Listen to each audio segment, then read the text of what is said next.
Vinchhiya police station વિસ્તારમાં થોડા દિવસ પહેલાં આકોળિયા ગામમાં એક દિવસની ઘરફોડ થઈ હતી, જેમાં 5,04,600 રૂપિયાની ઘરફોડ થઈ હતી.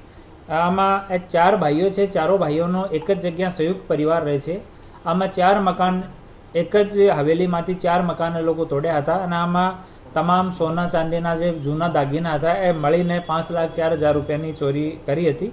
પછી આમાં વિછિયા પોલીસ સ્ટેશનની ટીમ, એલસીબીની ટીમે તમામ લોકો ટેકનિકલ સર્વેલન્સ સાથે અને બાતમીદારો સાથે મળીને આમાં 2 આરોપીઓને પકડી પાડ્યા છે. એમાં એક ભરત ઉર્ફે પથુ, આ વલ્લભીપુર ભાવનગરનો રહેવાસી છે. આના ઉપર ભૂતકાળમાં ઘરફોડ ચોરીના 22 ગુના છે. બીજો મુકેશ ઉર્ફે કાબલી ઉર્ફે ભોપો, ઉમરાળા ભાવનગરનો છે. એના ઉપર ભૂતકાળમાં 26 ગુનાઓ છે, તમામ ચોરીઓના ગુના છે. અને ત્રીજો રાકેશભાઈ સનો ભૂપતભાઈ પરમાર, પાલીતાણા ભાવનગરનો છે. એના ઉપર 11 ગુના ચોરીના દર્જ છે. એ 3 આરોપીઓ પકડવામાં આવ્યા છે. અને એક સંજય ઉર્ફે સીજે વાઘેલ વલ્લભીપુરનો છે.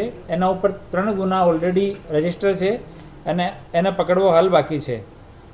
આ આરોપીઓ પાસેથી કુલ મુદ્દામાલ છે એનો લગભગ 2 લાખ રૂપિયાથી વધારેનો મુદ્દામાલ રિકવર થયો છે.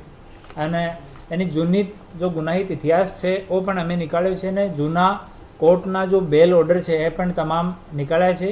એનો અમે લોકો સ્ટડી કરી રહ્યા છીએ. પાછી જૂના ગુનાઓમાં પણ આ લોકોની બેલ કેન્સલ કરાવવામાં આવશે. એ દિવસમાં એ નીકળતા હતા, વગર કોઈ રેકી વગેરે લોકો બહાર નીકળતા હતા. જ્યારે પણ કોઈ લોક કરેલો ઘર દિવસમાં મળે કોઈ સુનસાન ગળીમાં કે ગામના કોર્નરમાં, તો આ ઘરમાં એ લોકો તાળો તોડીને એન્ટર કરતા હતા અને પછી જે પણ મળી જાય એ લઈને જતા રહેતા હતા. સર, શ્રમિકો છે બધા કે શું કામ ધંધો? એ છૂટક મજૂરી કરવાવાળા છે. ઓકે.